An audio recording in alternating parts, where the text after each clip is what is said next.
గుడి రోడ్డు చాలా దారుణం.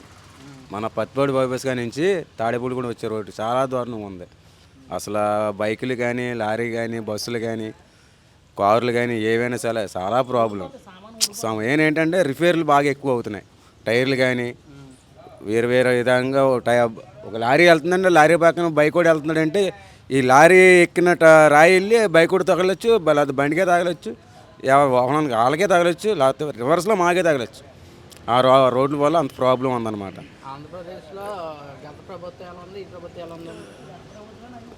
ఇంతకుముందు ప్రభుత్వమే కొద్దిగా అంటే నేనంటే ఏంటేముంది కానీ అందరూ అనుకుంటా ఏంటంటే ఇప్పుడున్న ప్రభుత్వం అంతకుముందు ప్రభుత్వం బాగుందని చెప్పి అనుకుంటున్నారు.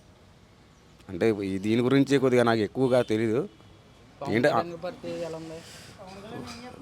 ఓ రకంగా చెప్పాలంటే ఇప్పుడు ప్రస్తుతానికి ఇప్పుడు వచ్చి ఈ రోడ్లు ఏం పట్టించుకోలేదు. ఈ రోడ్లు పట్టించుకునేది ఏది ఈ దగ్గరగా 6-7 సంవత్సరాలు అవుతుంది ఈ రోడ్లు వేసి. పత్తిపాడు కానించి ఈ తాడేపల్లిగూడెం వచ్చే రోడ్డు ఈ దగ్గరగా 5 సంవత్సరాలు 6 సంవత్సరాలు అవుతుంది ఆ రోడ్డు పోయి. ఇప్పుడు వచ్చి ఆ రోడ్డు వేసింది లేదు, కనీసం ప్యాచ్ వర్క్లు కూడా వేయలే ఆ రోడ్డు. ఇప్పుడు ఫ్రీ బస్సు పెట్టారు కదా, ఆడవాళ్ళకి అది ఎలా ఉంది? ఈ ప్రస్తుతం అనేది ఎవరికన్నా 60-70 సంవత్సరాలు ఉన్న వాళ్ళకి ఫ్రీ బస్సులు పెట్టుకోవాలండి. ప్రతి వాళ్ళకి ఫ్రీ బస్సులు అంటే ఇప్పుడు ఆటోలు ఉన్నాయి, ఇప్పుడు వాళ్ళ పరిస్థితి ఏంటి చెప్పండి ఒకసారి. ఇప్పుడు ఫ్రీ బస్సులు పెట్టచ్చు, తప్పులేదు దానికి. కాలేజీ వాళ్ళకనో, స్కూల్ పిల్లలకనో, లేకపోతే 60-70 సంవత్సరాలు ముసలి కానీ అట్లా వీళ్ళకి పెట్టాలి. కానీ ప్రతి వాళ్ళకి ఫ్రీ బస్సులు పెట్టేస్తే ఇంకా దానికి అర్థమే ఉంది. ఇప్పుడు మగవాళ్ళకి లేదు, ఓన్లీ లేడీస్కి ఉంది, మహిళలకి. ఇప్పుడు డబ్బులు ఇచ్చినోడమ్మ నుంచొని ఉంటున్నాడు, ఫ్రీ బస్సులు అని చెప్పి ఆధార్ కార్డులు పెట్టుకుని ఎక్కుతున్నారు, వాళ్ళమ్మ కూర్చొని ఉంటున్నారు. అది కాకుండా మళ్ళీ దెబ్బలాడికి వస్తున్నారు. మళ్ళీ ఏమనంటేనే చెయ్యి తగిలింది, కాలు తగిలింది అని చెప్పేసి. దాని గురించి కాదు, ఇప్పుడు ఎక్కిన వాళ్ళు దిగిన వాళ్ళు ఎక్కిన వాళ్ళకు చూసుకోవాలి కదా. ఇప్పుడు ఫ్రీ బస్సులు అని పెట్టారు, దాని గురించి కాదు, ఎక్కినందుకు కాదు, తిరిగినందుకు కాదు. ఇప్పుడు ఎక్కినప్పుడు చూసుకోవాలి, దిగినప్పుడు చూసుకోవాలి. మంచి షెడ్ అని ఉంటుంది కదా. మన ఎక్కడికో కానీ వెళ్తాను కానీ బస్సు ఎక్కాను నేను డ్యూటీకి వెళ్తున్నాను, నారాయణపురం దిగాలి, హైటెక్ ఎక్కాను, అది కూడా ఫ్రీ అనంట. డబ్బులు ఇచ్చిన ఉన్నామో నేను నుంచొని ఉన్నాను, వాళ్ళు ఆధార్ కార్డులు పెట్టుకుని వచ్చి కూర్చున్నారు. కూర్చున్న వాళ్ళు కదా నన్ను గుద్దుకుని పోయారు. వాళ్ళు ఏమో గుద్దుకుని వెళ్ళిపోతున్నారు, చూసుకోవద్దా అంటే నేను చూసుకోవాలంట, నేను పక్క జరగాలంట.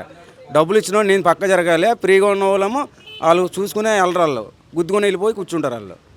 అది ఈ ఫ్రీ బస్సులు అనేది కరెక్ట్ కదండి, పెట్టచ్చు. ఫ్రీ బస్సు అనేది ఎంతవరకు అది 60-70 సంవత్సరాలకు పెట్టాలి, లేదా కాలేజీ వాళ్ళకి లేదా స్కూల్ పిల్లలకి పెట్టాలి ఫ్రీ బస్సు అనేది.